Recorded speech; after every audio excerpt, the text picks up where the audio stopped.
Okay, let's get this shit going before something else fucks up. Yay.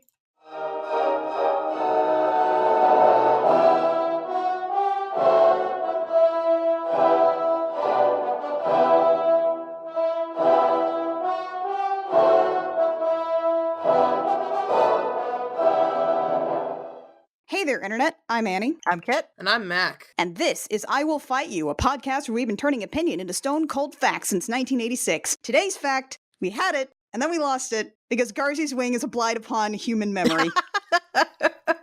That's Garzey's wing take 2. We tried to record this episode once before, and our audio files came out completely fucking mangled. Which is probably for the best, because none of us could actually remember what we were even talking about, despite all having watched it, like, within the past 3 days of recording. Honestly, that's kind of true of ever watching Garzey's Wing. It just flies out of your fucking head. I made a lot more notes this time, but I don't think any of it's actually going to help me remember what the fuck I was looking at. I made fewer notes this time. Literally, I watched episode 2, and then afterward I tried to talk to these two about it, and I couldn't. I actually used the same notes document I did last time because, if you will recall, you guys, not the audience, my laptop died halfway through taking notes for the last time, so I recorded these notes on my new laptop and continued where I left off. Garzey's Wing is a 3-episode OVA. We can get into a little bit of history here in a bit before we get started proper to figure out what the fuck happened here. I watched all 3. Mac, you actually watched all 3 this time, right? Yeah. I watched the first one because my ears are shitty, the audio is badly mixed, and there were no subtitles. So we're gonna have to try to explain to you what happens in the other ones. Can you remember what happens in the other ones?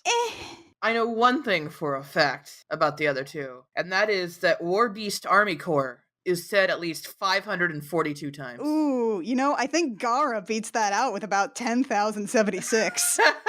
So Garzey's Wing is like, in the right circles, it is notorious, but this is a series, like a 3-episode OVA, so like a limited miniseries thing that ends on like a cliffhanger sort of, don't worry about it, that was directed and written by Yoshiyuki Tomino, who is the guy who made fucking Gundam. Mobile Suit frickin' Gundam. Completely redefined giant robot anime. Like, he had this really focus on realistic designs and serious stories. And then, like, of course, they're like, please, please, please, Mr. Tomino, please, please, Yoshiyuki, please make so many more things. Please print all the money. And then he made a couple of series for some years that were like, I'm gonna be dark. In 1983, he makes this show called Aura Battler Dunbean, which I'm only talking about because it also takes place in a world called Byston Well, which is where this one takes place. It's got, like, fantasy bug mecha. It looks kind of like Escaflowne. It ran for 49 episodes. Now, 1996, which for those of you keeping score is 13 freaking years later, he's like, okay, remember that show I made? This Byston Well shit? What if I do something else in that universe, but I make it so far into the past of that universe that it doesn't actually matter, and nothing I said had any point? And then we had Garzey's Wing. This is actually called Tales of Byston Well, Garzey's Wing, and this company called Central Park Media has a subdivision called US Manga Corps in the wild west of the, like, mid to late 90s in the US when it came to anime and manga. And they're like, I don't know, bring it over. It doesn't matter. It's by the Gundam guy. That's probably fine. And they did exactly one pass on the translation. And then they decided, well, this literal translation is the script. Let's do it. All we need to do is run it through Alta Vista. So it's a whole bunch of literally translated Japanese. And I believe our original point had something to do with the fact that, like, when people want literal translations and not, like, localizations, this is what they would actually get. It's worth noting that Garzey's Wing is not good in Japanese either, though. Oh, God, no. It's a bad translation, sure, but also, this wasn't a good story before. This was a hot mess in any language. So this is our hero, a young man named Chris, who is going to his high school reunion, and he is so easygoing. We open on a shot of a cicada screaming, and then later we get a shot of the cicada, like, dead on the ground. Is the cicada a recurring motif, or no? No. I got a major metaphor here that would work perfectly. Hit us. Use your major. Later, the fact that it's a leap year comes super important because this is how they're going to defeat the army that they're fighting. The thing that I found out was by researching is that leap years are kind of considered liminal spaces because they're not totally there. all the time, and so they are often the realm of spirits. So this focusing on the cicada that's in the process of like dying right now is also kind of a liminal space because it's currently caught between life and death. So it's all a metaphor. Okay, can you expand that into 3 to 5 double-space pages and turn it into me by Friday? Absolutely. I am an English major. That's easy. Chris has apparently failed the college entrance exam twice, and we know this because the girl he's hanging out with yells, "You've already failed the college entrance exam twice!" Like, this girl does not do anything that is not angry shouting, which you'll notice is a pattern. It's like VO speed running in this. Yeah, they're not concerned about lip flap in the slightest here. They are just trying to get these words out as fast as they can. Every line is a paragraph long. It is a race to the finish. It is a sprint. Anyway, Chris yells, "I will come back after I attend the class reunion pool party tomorrow." And then he leaves. As the girl yells after him, "Oh, you're so easygoing." I'm basically reciting this part line for line because it is one of the parts of this that actually does stick in my memory just because it hits you so hard when you first start watching this. I mean, the fact that the YouTube video was titled "Dub for Extra Hilarity" should have given me some advance warning, but This gets posted on YouTube, like, all the time, but it always says English dub in, like, parentheses, as though there is any other edition of Garzey's Wing that deserves to exist on this earth. People will post it and be like English dub or hilarious dub, and it sounds kind of like they meant for it to be hilarious, but the thing is, this isn't Ghost Stories. This isn't a shitty anime that was ported over and then they were just like, well, this is awful, we're just gonna write a new thing that's actually funny and then dub over it. This is not that. They used Alta Vista for direct translation, and it's hilarious because they did that. Yeah, this isn't even a wacky fan dub where Escaflowne is now about coffee grinds. This is wholesale, we did this straight as possible. this is all dead serious. Speaking of dead serious, Chris is driving on his motorcycle in the middle of the night, sees a shrine. And then the camera cuts to the shrine with a caption that says, in all caps, "The Shrine." He's like, oh, that must be the Shiratori shrine, and apparently these are the magic frickin' words. Because at this point, a big white goose appears. Didn't you figure out how come it was a goose? Yeah, okay, so get this. One thing that we are going to hear a lot, and it is going to be very awkward, is Chris shouting about someone named Yamato Takeru no Mikoto. Yamato Takeru was like, from what I have done the most bare bones research on, one of those sort of Shinto figures that is definitely a real person, but also a whole lot of legend sprung up around this guy. He is someone who was kind of a legendary hero, died and was buried in a temple where as soon as he died, a white bird, which is what Shiratori literally translates to, flew out basically of his body. Sometimes it's 3 birds, lands, and that's where they, like, entomb him or build a shrine, one of the two. I don't quite remember. Everything about Garzey's Wing just sort of makes everything else in this world fuzzy. But there is actually some kind of logic to why a giant white goose flies up through Chris, makes him naked, and then flies him through the heavens. I can't explain anything after that, but there's at least some kind of reason for a big white bird. The bird, like, flies through Chris's body, and Chris's body stays there. But a second naked Chris appears within the body of the goose, swan, whatever it is, and then starts screaming, "Hey, Chris, come back," because Chris constantly refers to himself as Chris.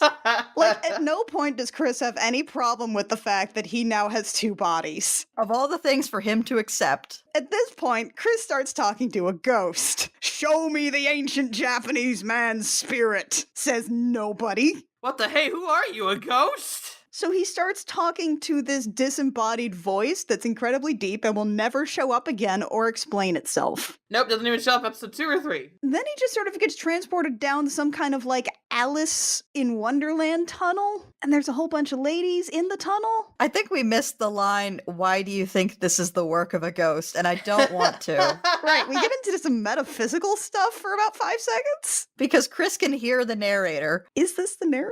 I don't know. Is this Yamato Takeru no Mikoto? I don't know. The Wikipedia article certainly seems to think so. BT Dubs, the Wikipedia article, is chef kiss. It is very aware of some of the best things in Garzey's Wing. The last sentence of Chris's biography is, "He is easygoing and his sword is unbelievably dull."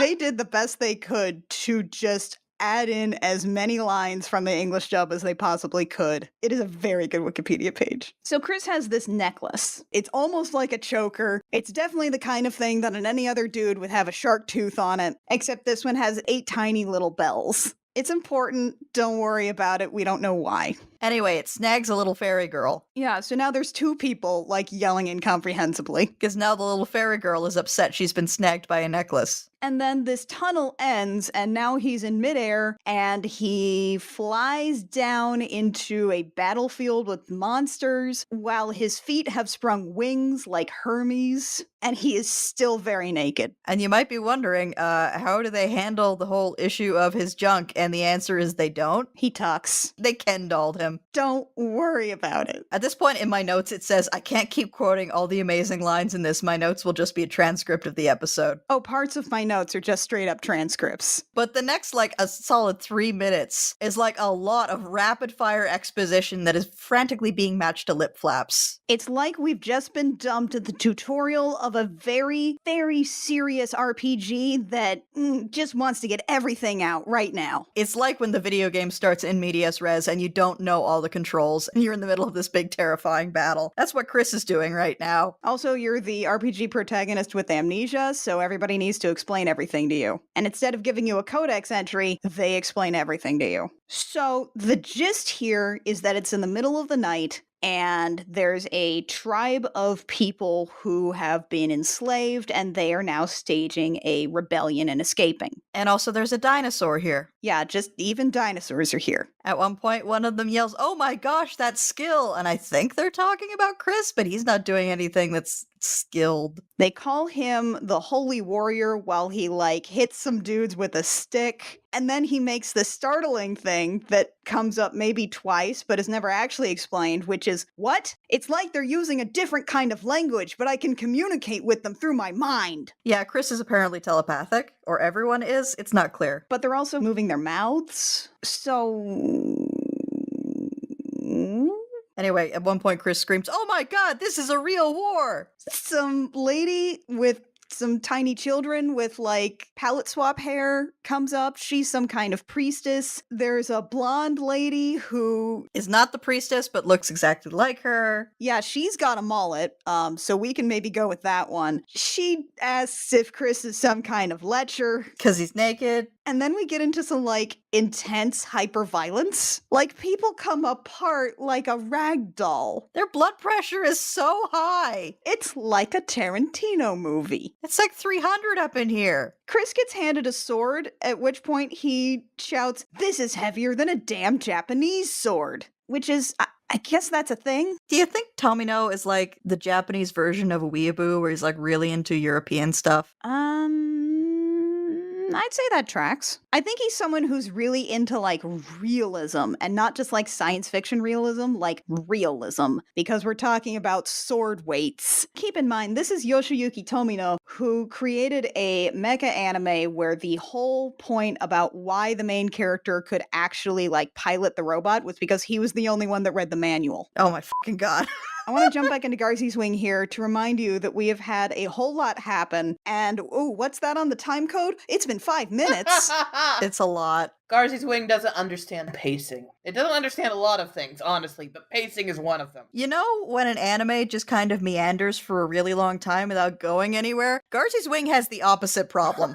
It's like they blew the whole budget on the first episode of the OVA, so everything else just kind of crawls. You know how when you're writing a fanfic and you're really excited to get to the part that, like, you actually want to write, but you have a whole bunch of crap to wade through first? What if you just did that part first, the part you liked? We cut briefly to, like, the guy who I guess owned all of the slaves in his palace as he is eating and yelling at the underling who is telling him about the rebellion. And at one point he pauses mid-sentence to put a hat on and then continues yelling. And it's important to note that I don't think we ever see him in this outfit again. So he needed to put this floppy little hat on for this one scene, like an actor that forgot what he was supposed to do. Anyway, the only thing I really picked up from this, because there was a lot of yelling and no subtitles, is that it's a leap year. So the escaping tribe thinks they can win if they declare war under a tree. Yeah, that happens the second time we cut back to this dude where he interrupts a sentence to eat like a turkey leg. Right, okay. Which, mood. At some point after these slaves escape, I think, or at the very least, we're done looking at them have a whole bunch of hyperviolence in the dark with a dinosaur. This guy in gold armor comes up. He has the exact same haircut as most of the other characters in this whole thing. I never catch his name ever in any of the times that I've watched this. Mac, do you have any idea what this dude's name is? I didn't realize he had a name. I basically call him the Roman guy in all my notes. Awesome. So he's got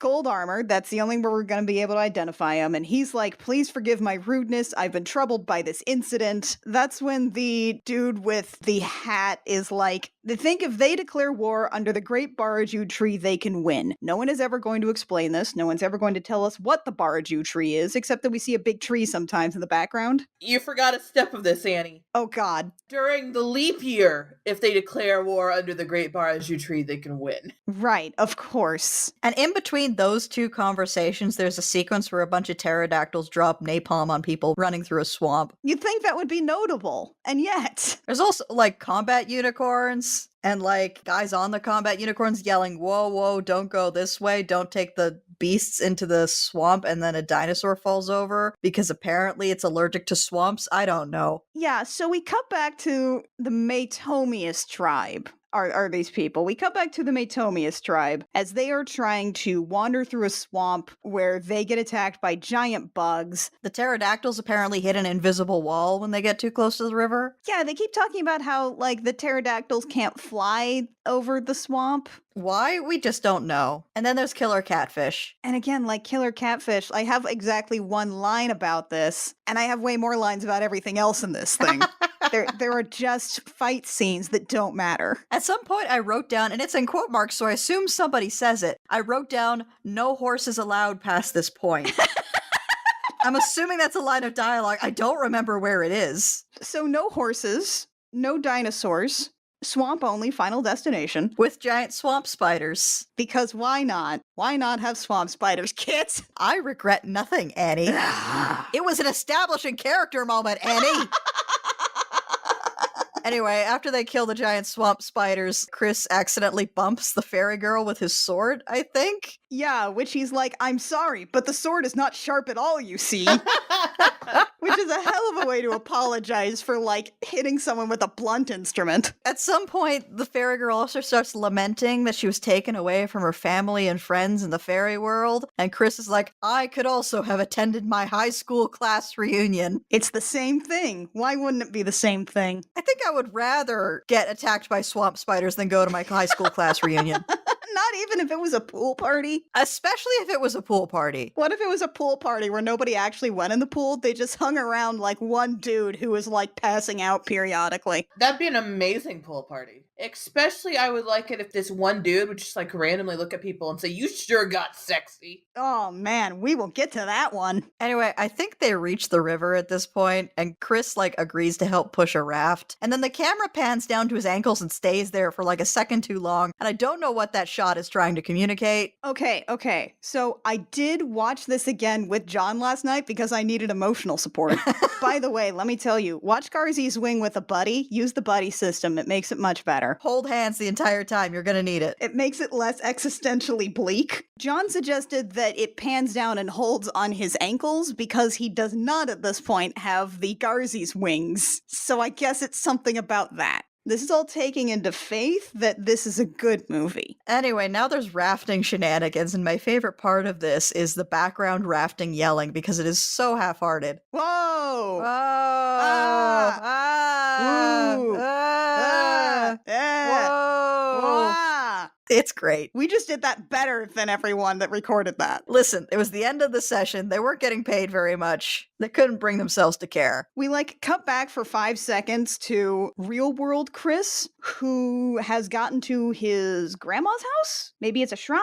Is his grandma a priestess? What's really fun is that the transition is marked by Chris yelling in his own head, I hear myself calling to me, and then it cuts to Chris just kind of pulling in at his house on a motorcycle. Yeah, he's not calling to himself. He's like, I'm home. Also, his little ceramic bell necklace has mysteriously vanished, but don't worry about that. His mom's got like 5 in the gift shop. Yeah, his grandma is apparently like big into this stuff, and she like gets him a new one like immediately. And also, his mom points out his new completely invisible bruises. Yeah, we will eventually see bruises on Chris. They will look like he is glowing purple in small spots on his body. But for now, nothing. Meanwhile, back in the fantasy world, we have more explanations. Oh, God. None of it actually explains anything. Chris has the revelation that he is really here in this world, even though he is also back in his world. And the way he expresses this dread about this, of if you die in the game, you die in real life, it is, that means if I act like I was in my world, I may die immediately. And then we cut back to other Chris napping and then waking up because he got the new bell necklace off screen and it's singing at him or something. I don't fucking know. Yeah, because his bells start like jingle jangling on his necklace. And now we have what is maybe the best scene in the whole OVA. My notes for this are pretty much all verbatim. The density of incredible lines in here. Chris just sort of shouts to himself. I can't tell if this is before or after, but I do have the line here, I can't be a macho man like them. Oh, that's before. And right before that, too, is, he is a holy warrior who defends our people. And Chris replies, what? Ah, he's incredible. He really is. But yeah, 12th and 13th century foreigners surround me. My sword is unbelievably dull. Because we can communicate, because of through these bells, it might lead to a way to get back through the bells. Can you find a way to get back through here? Even dinosaurs are here. I have been bruised all over my body because I had to fight naked. I must make sense of our convoluted situation. I have to strengthen my mind. I must do chi, spiritual unification. I'm being chased by a real army. I know, I will do that here. But really, how do I deal with this? And then real world Chris yells at Byston Well Chris that he's got to do like this kendo technique and then proceeds to do a screaming kendo attack across the room. Which I don't think he ever actually does. You think that this would be a thing like, oh wow, we're gonna see this and he's gonna practice it and then it's gonna be the key to defeating the bad guy. It's not. Oh god, that entire scene is just so much. It is so good. We switch back to Byston Well and the blonde woman whose name is like Leland or something. The girl with the mullet is like yelling like she's accusing him. Is there another you in your world, Lord Chris? What? How? Why? What? Oh, we can't dwell on that because now real world Chris is just listing out the encyclopedia page for how to make gunpowder.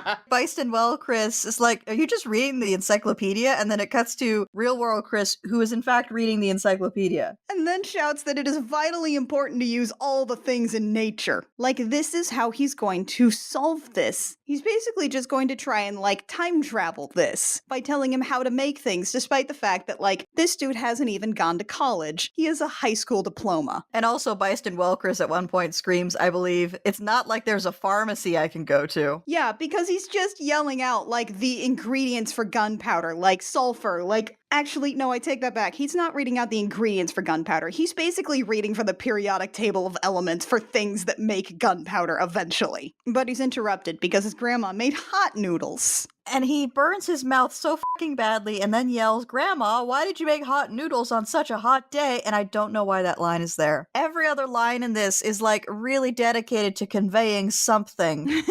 Whether it's useful or not, I don't know, but this line is just kind of, it's small talk. And in a show this crowded, I don't know why it's here. We will occasionally see the characters of Chris's mom and Chris's grandma. Chris's mom, I think, is maybe like American or something. Yeah, because he always travels to America with her. Yeah, Chris is half Japanese, half American. And his mom, like, wears a robe with the right side crossed over the left. I don't know if this means something. Again, I don't know how much credit to give this.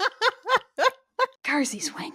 So Chris announces maybe one of the biggest lies that I've ever heard, which is, I'm going to the class reunion at the community pool. I think it will be good for my present mental condition. And then later on he's like, I have no choice. I must go to my high school class reunion. Which is more accurate, really. More honest. So while Chris is dealing with the trials and tribulations of a high school class reunion at the community pool, we go back to Byston Well. Where they're going through the woods and they're tying injured people to trees as decoys, presumably to be inevitably murdered by the soldiers that are chasing after them. Which is so freaking grim and we never touch on it. And the people being tied to the trees are just like, yeah, we're gonna do this. This isn't a horse with a broken leg. This is a person, actually. Yeah, that's a people. That's a people you're leaving to die. Are they bleeding out? No, they seem fine, actually. One of them had a rock in his shoe. He's just gotta go. He tripped, that's it. Only the strong survive, social Darwinism or something. And then they give Chris, a guy with incredibly bad coordination, a bunch of powder that explodes when you drop it. Just on impact, it explodes. What is this? It's the gunpowder, apparently, that other Chris was saying he should make. No, kid, it's Gara. They will say Gara all the time. So we have this quiet moment where the characters proceed to set up an ambush. They split the party. They try to prepare in a cave for the cavalry that's pursuing them. And we also have a conversation between Chris and the little fairy where she says, then perhaps we should go live somewhere together, my friend. If you had a convenience store, I would live with you. He says this and the fairy's like, what? That's right, you don't know what a convenience store is. And then he's like, but I know there are no vending machines here either. And she's still like, what? And the audience is like, what? And Chris is like, whatever. Let's get in the cave. Then we get into some real freaking body horror. Oh, God. So Chris has the bright idea to try to attach this Gara powder to his arrow. He tries to use saliva. It doesn't really work. And the fairy's like, I have a solution. And then she's like, look, my wing roots are oily. You know how there are some things you never actually want to see? Like, you don't actually want to think about, like, certain things about, like, real fairy tale creature physiology. This shot is what I see when I close my eyes. Every single time I close my eyes, I see this shot of her frickin' wing roots. There's, like, some exposed spine there. It's horrible. It's as horrifying as you would think it would be to see insect wings emerging from the back of a human woman. It is unheimlich. It's terrible. But he's like, oh, okay, cool, and sticks his arrow back there. And coats it with the sticky oil stuff and then uses that to stick gunpowder to his arrow. Was it worth it? I don't think it was. Because for one thing, he fires an arrow at the entrance, and then that sets off the gunpowder trap they have already set there, and there's a gigantic cave in, and he gets blasted back like 10 feet. Unfortunately, he does not die. No, he still lives. So the rest of this episode is a big fight in a cave. It's dark. Roman man shows up in a horse. It's hyper-violent. Chris and the guy in the gold armor fight. They had one shot of Chris dodging a halberd a whole bunch, and they were going to get everything they could out of it because they play it several times. Oh, yeah, they do. There's a bit where the guys riding on the horses above the cave, like on sort of the surface level, like get caught in another gunpowder trap. And as they're falling, they yell, "What's happening? Ah!" Yeah, it is straight up the letter A several times. At some point, Chris summons Garzey's wing and flies and fights. His sword breaks. Because it's unbelievably dull. I can't believe it's not sharp. I do love the dumb little flutter the wings do when they disappear. Yeah, that is lovingly animated. And nothing else. I don't know, those wing roots. Don't remind me. So this fight happens for like 10 freaking minutes of this 30-minute episode. It's so long. It's so long. The gold guy is defeated. The Matomius tribe escapes. The gold guy emerges from the rubble and is like, Hassan, who's the priestess lady, summoned Garzey's wing, and I hate her so much. And then he pauses for breath, looks up at the heavens, and shouts, "That woman!"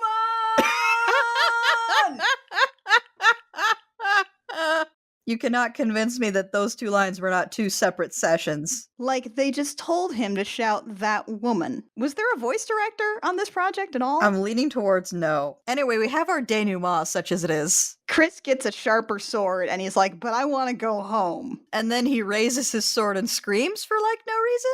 And that's the end of the episode. Then we get our ending theme, which is just one long pan of a whole bunch of people walking to what we assume is the Baraju tree. All right, Mac, are you ready to try and tag in on this shit? Mac, are you not ready? Sorry about that, I was dealing with sudden cat vomit. Are we about to start episode 2? Yeah, are you ready to tag in on this? Relatively speaking, because I should note that I have 5 notes on episode 2. I actually have 6 notes. And while the first 5 are me randomly quoting things, the 6th one is I can't remember what just happened. Episode 1 is the episode that most people remember. Episode 1 is the part where everything actually happens, and as Kid has put it, it happens so much. Everything happens so much. Episodes 2 and 3, nothing happens. A lot of nothing happens. Do you know whenever you're reading like a fantasy book and it starts with the prologue and the prologue tells you about 45 vocabulary words like, in the land of Western Minster, there are the golden perjuries, which are the actual known people who control the magic known as the ethereal Ekenstyle magic. And it goes on like that for like the next 5 pages and then just expects you to kind of know everything. Yeah, I've read Aragon. Yeah, that's episode 2 and 3. Yeah, I started writing down some of, because like, Kit, you wouldn't have stood a chance at all on this one. Because they just start saying nonsense words. Here's some of them that get strung together in rapid succession. Gabajojo, Gabajuju, Deragarol, Ishubara, Yashigaba. Yeah, I would have been convinced I was having a stroke.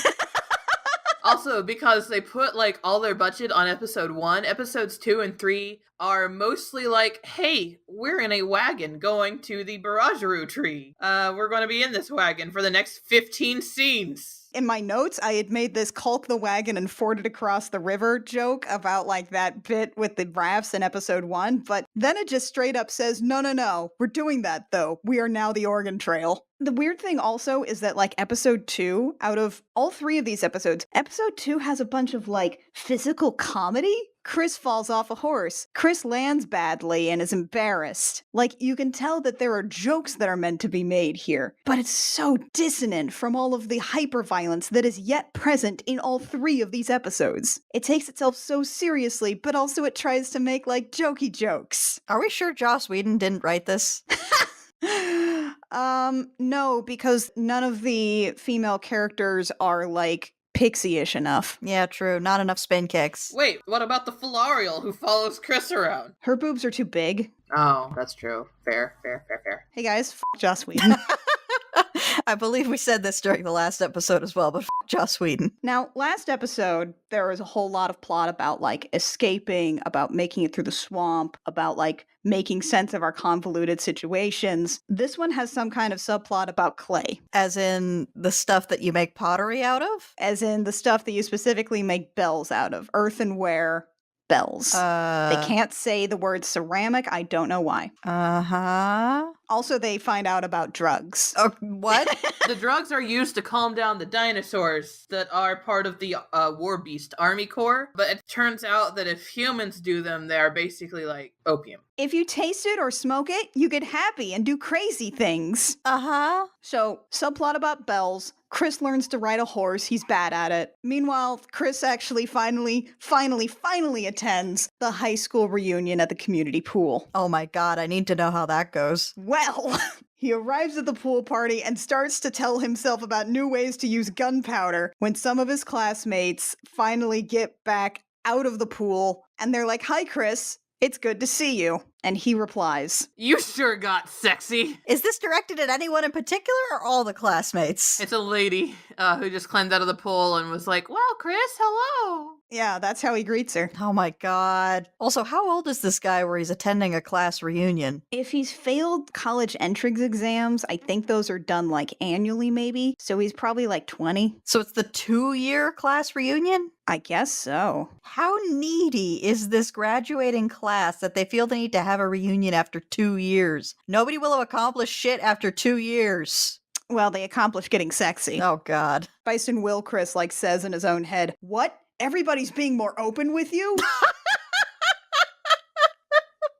What? I don't know what to tell you. Then his necklace starts jiggling, and we go back to Byston Well, where, like, they made some bells, and they talk about fuses, and then they say the word Gara, like, every 45 seconds. Okay. I think he starts showing up bruises back at the pool party, and people are like, "What's up with that?" And he's like, This is the glowing purple bruises you mentioned? Yes. So he just looks like he has space pox. At some point, there's a fight scene with monsters. In Byston Well or at the pool? In Byston Well, obviously. We can't have cool things happen at the pool. So there's a fight scene with like, I don't know, it's like some kind of like amphibious flying lizard. What do you remember this thing, Mac? Vaguely? I have a vague impression of like maybe wings, but those might be like big sacks or something. I remember big sacks, and I remember like Chris was pulled into the air and then dropped, and there's some screaming. Oh, okay. I do know something that happens at some point. At some point, this thing like sprouts a whole bunch of heads. The amphibious thing he does? Yes, it sprouts several heads. I think it's a Hydra sort of thing, maybe? I don't know. I wrote down a line here where Chris is running from this thing and he shouts, "There is a 9-dragon lake in Hakusan Mountain. Why can't you do something for us, Mr. Yamato Takaru no Mikoto?" What? And then there's a line that John caught here. He is talking about being half Japanese. He shouts, "I'm just half. I cannot act like an ancient Japanese man. Oh God, you bastards!" What? Yeah, this is how fight dialogue happens. Take notes. So the gold guy is also here, I think. Gold guy is here alongside Mr. Beefy and too many lines on his face. Which one is that? Don't have any other way to describe him. I don't know his name. I think that's the guy on the horse who is yelling, "What's happening? Ah!" Are you sure? There's a lot of those. There's a lot of guys on horses with too many lines. I remember he talks to him, and then they separate, and then one of them goes, I can't believe this is happening, and I'll go deal with it myself. Is this the one that takes over for the gold guy when the gold guy stops showing up? Yes. Okay. And they have the exact same haircut? Yes. So he's gold guy, but silver, so he's completely indistinguishable from everyone else. Where does Gold Guy go? No idea. He just kind of wanders off. He just like leaves. The other guy's like, "I'll take over." And he's like, "Yeah." And then he leaves. So it's like that bit in Jupiter Ascending where like the Dragon Man is killed and then replaced by an identical Dragon Man? Yes, except this one looks more generic. Okay. So imagine if the dragon guy was killed and got replaced with like, I don't know, a bureaucracy robot. That would have been cool. So the gold guy, while he's here, tries to like take Hassan the priestess because she's that woman. And there's a fight. Chris uses Garzey's wing because the guy's on like a pterodactyl. War Beast Army Corps! There's some dude in a big pink cloak that will show up for like 5 seconds periodically, who I think actually has a line somewhere. I think he does too, but I can't remember what he said. I want to say like it was somebody who like clapped his hand over his mouth because the guy's wearing like a mask over his nose and mouth. So they're like, "No, I'm fine. I just have to go over here now." And then he jumps away. He doesn't do anything. Don't worry about it. Okay. But they keep trying to make a big deal of him, but he just sort of leaps around in the background. I have a line here. He is Zabuzo, a war profiteer. He is like a slimy serpent. I don't know what that means. War profiteer, does that mean mercenary?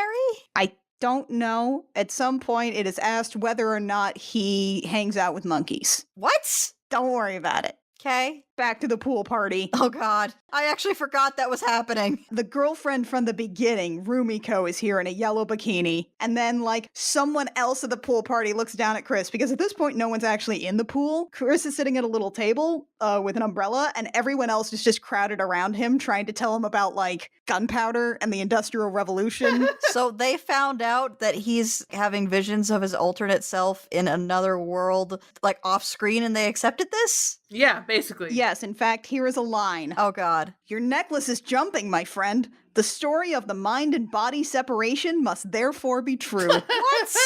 I hope you guys put this much faith in me if suddenly my mind and soul separates. I mean, I would not be surprised. It would be very on brand for you. I feel like the best thing to do in that situation is to just treat it as though what you're saying is true and just sort of headology that shit. I hope one of you knows a lot about the Industrial Revolution. No, I got nothing for I'm you. sorry. No. Yeah. Do you want, like, an absurd amount of information about children's programs from the 1950s? Because that's what I got. I can tell myself all about how much I hate James Joyce. I got some jingles for you. I don't know if they'll be useful. Annie, Yeah? we don't do sponsorships on this show. We certainly don't do unpaid sponsorships on this show. We don't do sponsorships on this show, and that has nothing to do with the fact that nobody's asked to do a sponsorship on this show. Okay. So Chris in Bystonwell has a new mission from all of his friends back at the pool party. He is going to try to teach these Iron Age people how to make a gun. What? We're not talking about, like any kind of basic firearm. We're talking about something that requires making screws. What? We're starting with screws and we're working our way up to what I assume is like a freaking Glock. He's just telling them how to make a Glock? No, he's telling them how to make screws. Keep up. Why not just make the diamond cannon from that episode of Star Trek? Anyway, they go to a canyon and the fairy here. I have a line here, and I remember she is shaking a man's thumb as if with an agreement. This is not Chris, this is some other bearded dude. And she says, "You make a promise now that if you are lying, you shall have to swallow 1,000 needles." What? I think she's going to start scouting ahead to see enemy movements. Maybe. But also, you have to swallow 1,000 needles. Okay. At some point, we make a quick jaunt back to the real world where they have left the pool. Chris is sick, and his friends call a taxi. And then we jump back, and there's another really long fight scene. And Garzey's wing doesn't appear. And then we end the episode on a cliffhanger. Because Chris has thrown off his horse and everybody's panicking and they're like, no, Garzey's wing isn't here. And then it ends episode 2. So that's episode 2. That's all episode 2? Yeah. Oh my god. The thing is that it sounds like a lot of stuff happened, but actually nothing happened. How you feeling? Not great. Let's just check in before we start episode 3. How's everybody feeling? Deeply confused. Guys, we gotta power through this. We gotta do this, and then we don't have to talk about Garzey's wing ever again. The good news about this is that once we're done talking about this, Garzey's wing will wipe itself from our minds and we won't have to think about it anymore. If possible, I remember less about episode 3 than I do about episode 2. Great, me too. So I remembered a new thing from episode 3 that I had never remembered on any previous attempt. What's that? The word reconnoiter. What? Now, reconnoiter is in fact a real word. It is. However, there are many other short words you could use instead of reconnoiter. Scout. Instead, the fairy arrives back to the dude that has asked her because, like, I guess the fight scene is over and they withdrew. And she says, "See, I reconnoitered." And she hands him a very small map. When you say a very small map, It is a fairy-sized map. this is like postage stamp? Yes, Oh my god. That's actually kind of cute. it is. Unfortunately, it's done by the character that has those wings. Don't remind me. I'd forgotten. So she reconnoiters. She says reconnoiter at least twice more. Again, they weren't worried about lip flap here. They weren't worried about anything. So I am stuck on why reconnoiter. It's what came out of Alta Vista and they never changed it. There was exactly one pass on this script. We keep cutting back to the real world where Chris is like sick and in bed, and now the girlfriend is like spending the night, I guess. Does it ever explain why she went to his high school reunion? Because it sounded like it wasn't also her high school reunion. No, I don't think it was. She called Chris easygoing. Maybe that's a fight. Maybe they had a fight. What matters is that Chris is sick and she's at his house now. She's kneeling there. Grandma shows up and Grandma goes, "He used to get fevers all the time, especially right after he'd get back from his trips to America with his mother." That line doesn't matter. This grandma character is full of lines that don't actually matter. Does she say a single thing that matters? I guess she explains away when he gets his necklace back, which I strongly suspect may just be an animation error. So we go back to Bystonwell. The fairy has reconnoitered. There's a huge fight scene, and I have this thought here that I am currently watching a fight scene between unicorn-mounted warriors fighting with explosives against armored dinosaurs, and I'm bored. This whole fight happens like 3 times. Unicorns versus dinosaurs with explosions. And I'm bored out of my mind. That says something. That's almost an achievement. I keep forgetting that there's a unicorn fight versus armored dinosaurs. This isn't significant enough to stick in the memory. This fight scene happens. I have a line here where apparently they use reconnoiter again. I guess that's the only thing I could really focus on. We go back to the real world. It's the middle of the night, and the girlfriend is like, to her unconscious boyfriend, "Use my power and energy all you want. That's what it's there for." What? Chris wakes up, and he's like, "The other Chris is taking all of my energy." What? So the girlfriend's like, "Take my energy." What? Maybe this is some of the chi exercises that he was talking about earlier. Also, bad relationship. Yeah, no, this is a toxic relationship. These people are bad for each other. Your significant other isn't supposed to drain all your energy, like metaphorically or literally. Also, your energy isn't there to be drained by another person. It's there for you to use. Yes. So I have a note that says Hassan uses telepathy for no reason. I I think we're still in a fight scene. I couldn't tell you for sure. I think we're still in that canyon, actually. I have another note here that says Chris teaches people about trampolines. How so? He jumps on a trampoline that he makes. He makes a trampoline. Or it is already there and it's part of, like, I don't know, a drum or something, and somehow that can hold a human body, like a cartoon. Uh-huh. And at this point, I stopped using bullet points altogether, and most of my notes are in all caps. Mackenzie, do you remember the part where the blonde girl with the mullet goes inverted colors? I don't.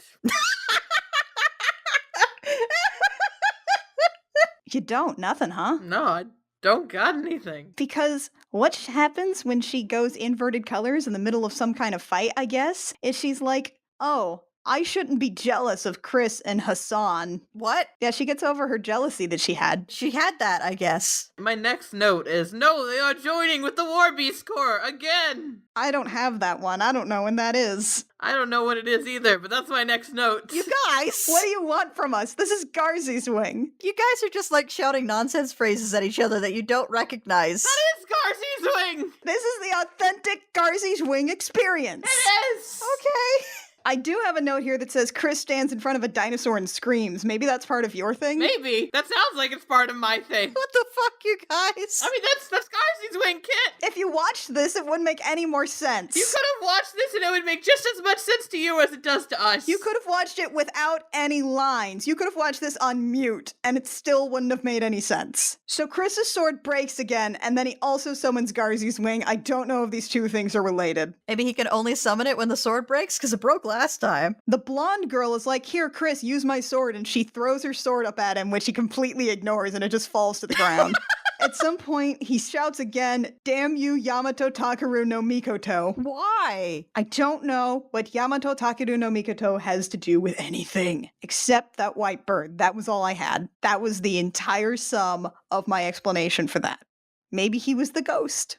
So Chris in the real world is like very weak or something. The girlfriend and Hassan and the blonde girl are all like, please God, save him. Because I think he's doing something very dangerous at this point. The dinosaur he was standing in front of and screaming at dies. I think maybe the other dude dies with him. The one that replaced the gold guy. I think so. And then we have this scene where there's somebody dying on the ground and they're like, okay, Chris, you gotta kill him. He's got a broken leg, and Chris is like, but this is so inhumane. And they're like, well, it's more humane that he died than be in pain. What? Like, you gotta kill him. You gotta, like, stab him right through the neck so he dies. I think there's probably also, like, a lot of internal hemorrhaging here. I mean, this is Garzey's wing. People are just full of, like, high-pressure blood. Is this like an enemy guy or an allied guy, or do we know? Ally guy, I think. I thought it was an enemy guy. Oh, God. I thought it was an ally guy. I don't know. He's somebody. Chris has to stab him, I guess. And out of all the hyper-violence in this whole thing, now he's like, I could never kill someone. What? You have been killing people. He's very upset about it. But he does it. He stabs him through, like, the neck or whatever, and then he goes off and he vomits. Okay. I think it's also implied that if he doesn't stab this guy, he loses the power of Garzey's wing for some reason. What? I don't know. Look, here's some words of wisdom that an old man says. What? Humans are just human. They come into this life filled with dreams and aspirations. They want it all, and they try to use the power of the universe, the earth, and the spirits. What? Get that cross-stitched and put it up on a wall. Just some wise words to turn to whenever you're in times of trouble. So they decide they're going to keep looking for the Baraju tree because they still haven't found it. They still haven't declared war. So they still haven't gotten to, like, their first goal. Oh my God. But by gum, they're going to do it. Okay, so this is the part that I remember very clearly. Mac, you remember this part too? No. Mackenzie, I'm going to talk and you're going to remember it and you're going to feel foolish. Probably. Yes. So we go back to the real world. Chris is fine, I guess. He's fine, kid. Don't worry about it. He's still also in Byston Well. Both Chris's are fine. I guess he got all the energy he needed or whatever. So the next morning, Chris and his girlfriend get on his motorcycle. And I think they're driving back to Tokyo or something. Oh, yeah. Yeah, okay. There you Yeah. go. You feeling foolish? No, I'm not feeling foolish, really. I'll be honest with you. I'm feeling like this is the Garzey's wing experience. Well, that's fair. So Chris and his girlfriend get on his motorcycle. They get on the highway. And Chris's girlfriend looks over and she says, is that the Barju tree? What? Yep. And lo and behold, Chris looks over and he says, oh yeah, it is. And there's a giant Barju tree there. What? Towering above everything, stretching up to the heavens is the Barju tree. What? And as Chris says, oh yeah, it is. Wings start sprouting, and then the motorcycle just flies up into the air. Yep. What? The motorcycle just whoop, and then it starts flying up into the air and the ending theme plays. Credits roll. What? The end of Garzey's Wing. What? Is that the Barju tree? Oh yeah. What? The end. The end. That's Garzey's Wing, Kit. That's it. That's all that exists of Garzey's Wing. Don't worry, you'll forget it all tomorrow. Okay. Let's never talk about it again. Yes, that's good. You know that video essay Lindsay Ellis did about how come you can't remember anything that happens in the Transformers movies? Yes. I feel like the same thing is at work here. The narrative and the visuals are telling you that everything is important, and therefore your brain has no way to sort the information and prioritize it, so it just rejects all of it. I think that's probably very accurate. There's a lot of stuff that happens. There's a lot of information that gets thrown at you. There's a lot of nonsense words and no glossary at the back of the movie. There's a freaking subplot about making bells out of clay. Everything happens so much. And yet nothing happens. This OVA is a mess. That's a kind way of putting it. Again, I think our original point had something to do with, like, literal dubs aren't actually what you want. And I guess we've probably proven that. But also, we're going to talk about this. You're going to go watch Garzey's Wing if you really want to do that to yourself. The next day, you're going to turn to your friends, or turn to your cat, or turn to the mirror, and you're going to say, what happened again? And you're not going to have an answer. No one will have an answer for you. Because Garzey's Wing is a blight on human memory. It will happen. Trust us. Mac, how many times have you actually watched Garzey's Wing again? I've easily watched it like 20 times. And you couldn't remember the motorcycle immediately. No. You had to be reminded of the flying motorcycle. This is what happens, folks. This is your brain on Garzey's Wing. Every once in a while, the phrase, oh, you're so easygoing, drifts through my head, and I'm never quite sure where it came from. No context. Zero. It is unmoored. And that's it. That's all you'll have of Garzey's Wing. That's all any of us ever have. I think we gotta wrap this one up so I can purge this from my brain. Kit, what's your final fact? I forgot. Excellent. Mac, what's your final fact? If you had a convenience store, I would live with you.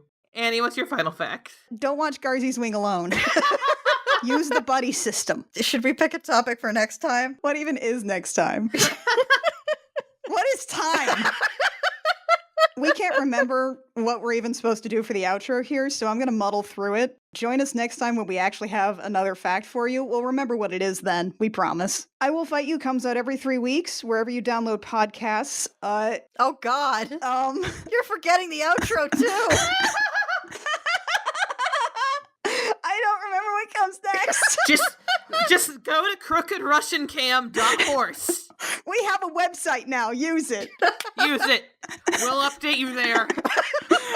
If you go there, you can find links to like everything that we do. You can also support us there by buying terrible merchandise from us now. We have t-shirts and like buying us Ko-fis. We have a Ko-fi now. And then there's also our Patreon. It's all on the website. Please. I put it there so I don't have to remember how to do this in times of trouble.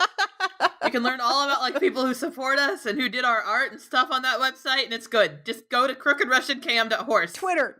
We have a Twitter. It's linked on the website. It's on the website. Just go there. At CRC Podcasts. That's our Twitter handle now. On the website. I don't know if our Twitter's on the website. Yes, it is. Go to the website, please, for me.